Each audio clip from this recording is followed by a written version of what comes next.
Gwe bw'oba obadde omanyi nti bakomishona bavunaanibwa kawumbi kamu ne miliyoni olusanvu ke beegabanya, ate bino bigenda kukumala enviiri ku mutwe, weeyongera okwewuunyako n'okutegeera omudidi ababaka bano gwe babadde beegabira ku fulo ya paalamenti, era nga ababaka aba paalamenti bongedde okwomba kwerima. Gwe yabadde naawe amanyi nti ebya Mpuga biwedde era akubye guddigudde ng'omukunjaliranya erimbo, njagala okugamba nti kekadde weeraliikirire gwe amuwagira, kubanga entabwe teri ku miliyoni 5 bye yalya nedda. Waliwo amawulire amapya agafulumye agaviiriddeko motion eno okubeera nga kwagala butayagala erina okuleetebwa ku fulo ya paalamenti. Obadde okimanyi nti waliwo omuwendo gwe beegabira mu paalamenti omwo ogutamanyikiddwa na babaka? Obadde okimanyi nti ababaka baagudde ku lukalala luva okwaya ogw'obukadde n'obukadde kwogatta n'akawumbi kalamba abakomishona bano ke beegabira akatali mu mateeka, ng'oggyeko kali akawumbi ke baalya n'okudda waggulu bo ke baagabana mbu ke baafunira mu appropriation bill. Biina mu bujjuvu ngenda bikuwa mu katambi kano. Ebigambo byange nabagambye ku Mpuga bitono ddala, era bwe mba wakubeera nga nina kinjogera ku Mpuga nteekayo balala bamwogereko. N'olwekyo nkuleetedde obutambi buno weeyongera okumulungulwa n'okunnyonnyoka n'okutegerako n'okumanya ebikwatagana ku bakomishona bano ba paalamenti na mudidi ki gwe babbye gwe banyaguludde, na lwaki ababaka 189 balemeddeko nti ababaka bano balina okubeera nga bagobwa mu paalamenti. Biina mu bujjuvu ngenda kubeera nga mbikuwa era katandikirewo bwe tuti n'akatambi kano. This one is a core mandate. The court, we shall continue until when we have exhausted this issue in accordance with our mandate, in accordance with the constitution, in accordance with the rules of procedure that governs the parliament here. Kakati ensonga zaffe okujjamu obwesige ba commissioner of parliament teziri ku sente ze baalya biliyoni ne miliyoni 7 zisukamu. Kati ekino kyabadde mu kooti babadde basalawo ku biliyoni 1 ne miliyoni 7, naife tuyina ensonga ezisuka ku ekyo, era ne bwe bandisazeewo ne bagamba nti Kiraka ye yakola ensobi.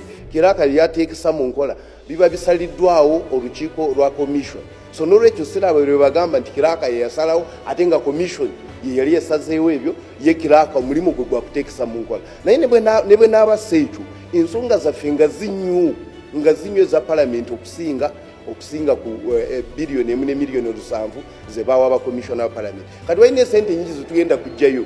For ekyokulabirako balina sente zisuka miliyoni 15 buli commission ze yeewa buli mwezi ez'okugabagaba kukoza vita donation. Ekyo tekiri mu mateeka, tugenda kijjayo.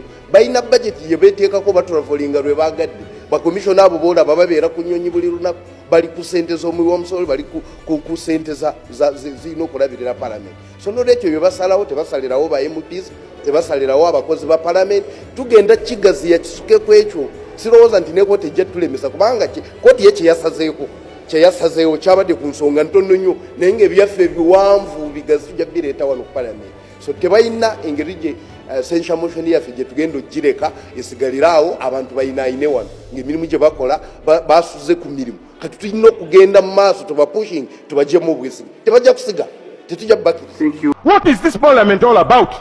Where are you taking this country? Today this country is under panic. Today they have deployed the army massively because of issues of corruption in this country. Why don't you let Ugandans free from corruption? Why don't you allow us debate the matter of corruption in this parliament, here in this floor? It is too much. We are not thieves. All these MPs are being painted. If we know we are clean like me, screen me. We have evidence against them. We have evidence. So we need this matter be debated.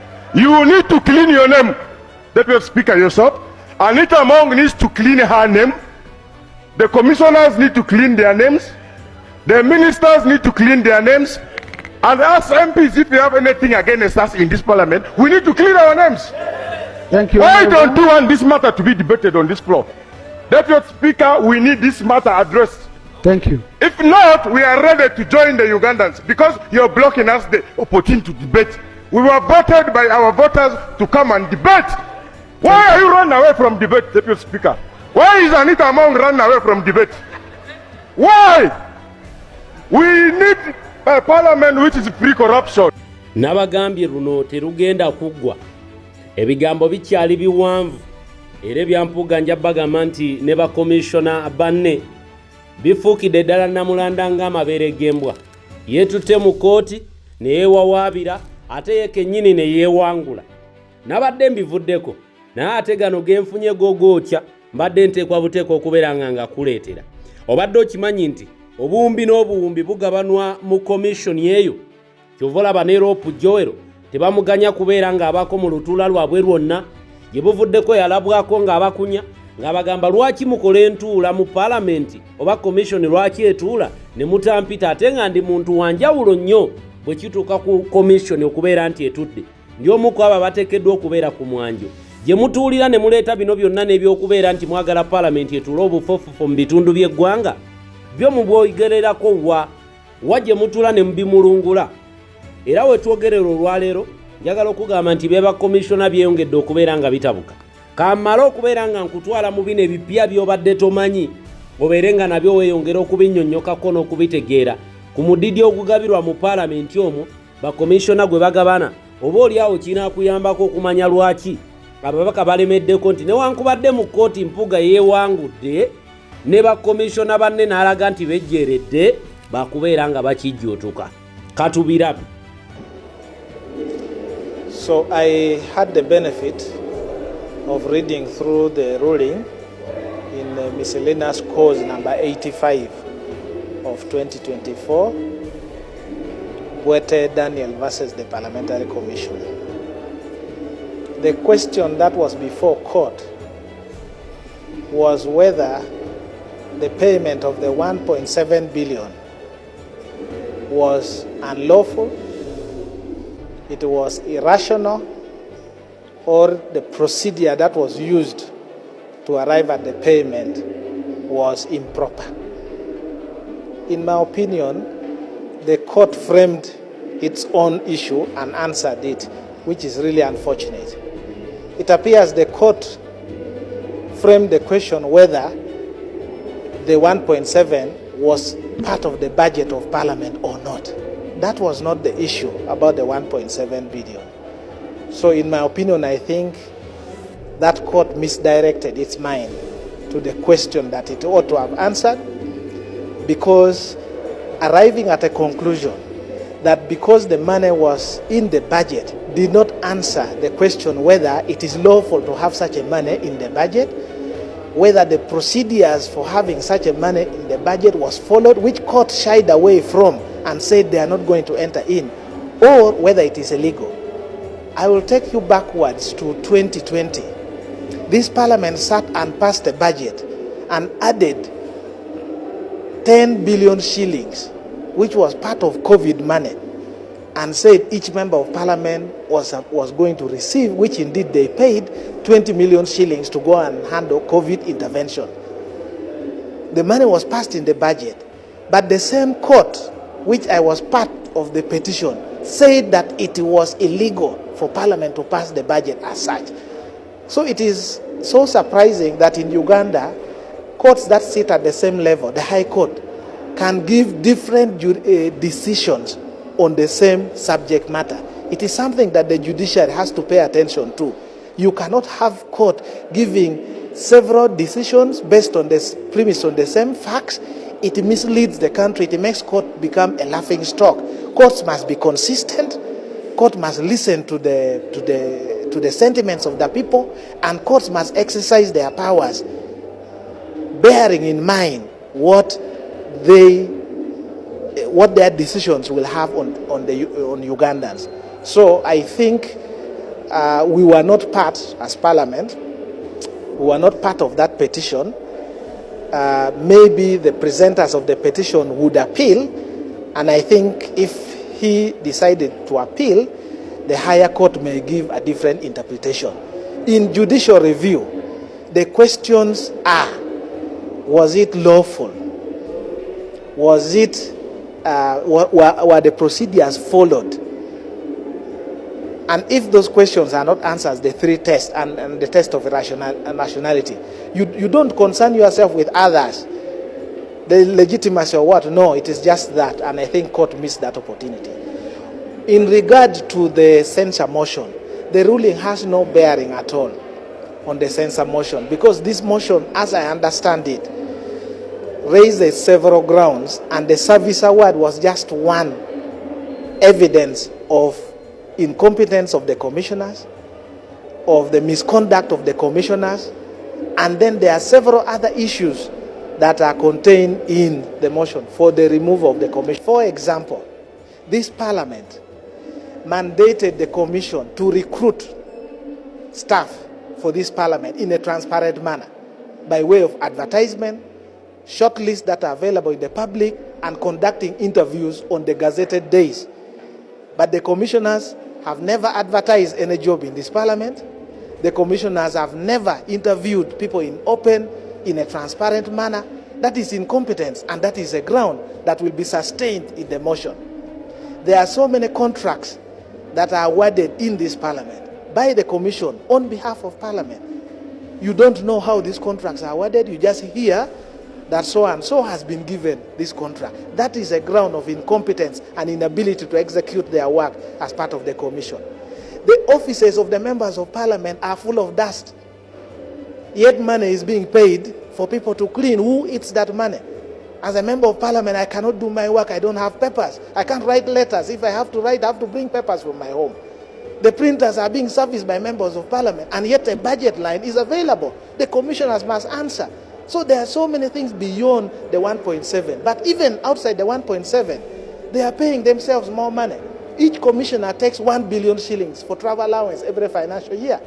Each one of the commissioners, 1 billion shillings for travel. Each one of the commissioners pays themselves another 15 million budget for donation.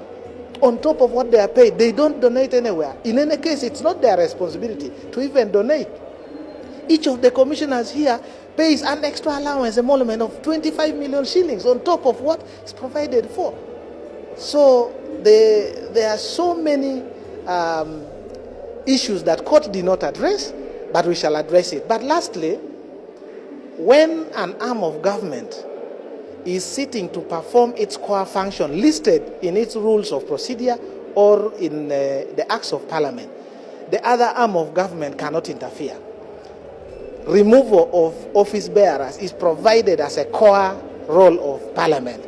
No court can sit and issue an order stopping parliament from proceeding to execute its mandate. Court can only come after. If a party is aggrieved by how they have been removed, then they can go to court, and court can then review. So those who are parading the narrative that this ruling defeats the censure motion, I think they have not addressed their mind to the law. This motion will proceed on its merit, and then it will be subjected to a vote. If the vote is carried on the day, the commissioners will vacate office. If it is defeated, and then they will remain in office. So what we need now is for the leaders of this parliament not to continue to pretend that they don't know that this is an urgent matter. The speaker and the deputy speaker knows, and they swore by the constitution. No amount of trick will save them. The matter must come on the floor of parliament, discussed in a very open and transparent manner, and a decision is taken. Honorable, according to court, there are two. And that is the gist of the matter.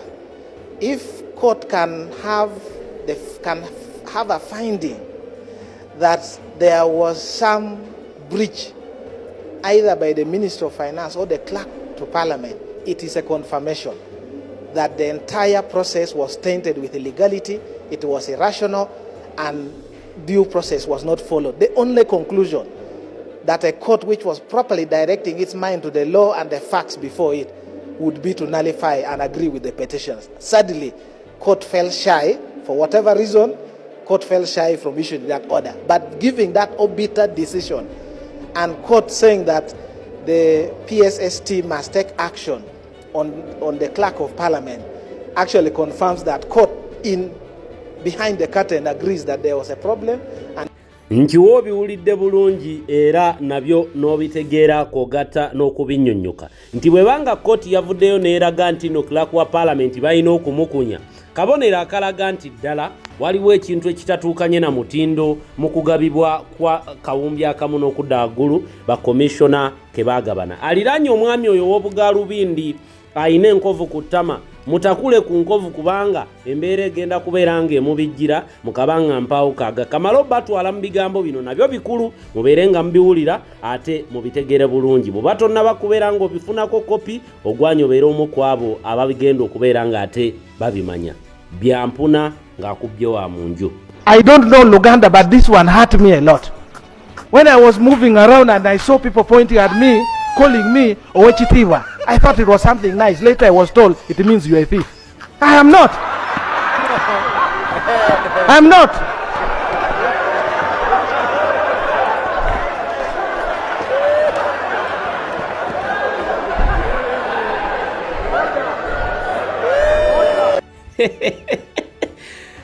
Owechitiibwa katugende mu bigambo bino tufundikirire wano programu yaffe yakadde kano, mbaagala nnyo.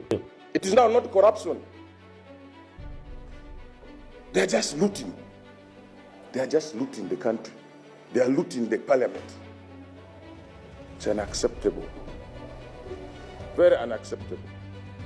So, Ugandans, join us in this struggle. The struggle is on. 10 days left. When the 10 days collapse, there are two things. We shall demand for the president to dissolve this parliament. 10 days elapse if the speaker does not put our motion on the order paper. This parliament must be dissolved by the president, and we shall do everything possible to see that it happens. The struggle against corruption is on. We are calling upon you Ugandans, in the remaining 10 days, you must come to parliament. When the notice is given, come, go to the gallery. We want you to witness that debate. Nobody is going to run away from this. Watch your members of parliament. Let them not get scared. Let them come and debate. This fight cannot stop. You can imagine the welfare of parliament is still being played around by these members. These looters. Can you imagine they have gone to the welfare of members of parliament up to the canteen today? Today in this parliament, the service provider is being chased away. The man who has been serving a mere plate of food for members of parliament at 14,000 has been pushed out. Has been pushed out today by these looters. And they have brought another new service provider to serve a plate of food for more than 40,000. For more than 40,000, actually 45,000. Our staff of parliament, together with you, the media, used to be served food a plate at 8,000 only. Now you're going to be paying 18,000 from a new service provider. What do these people want? What is their plan? What do they exactly want, these looters? We are not going to accept this new service provider here in this parliament. Or else the service provider will cook food for himself and eat for himself. Unacceptable.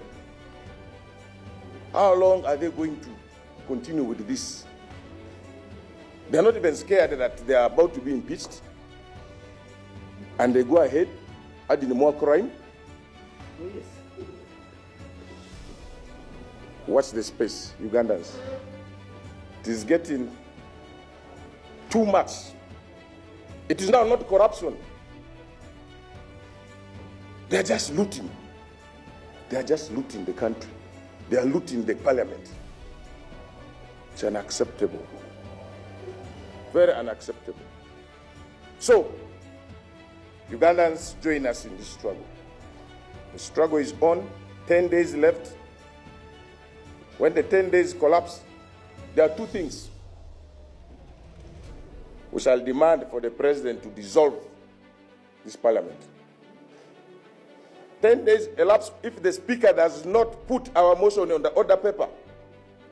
This parliament must be dissolved by the president, and we shall do everything possible to see that it happens.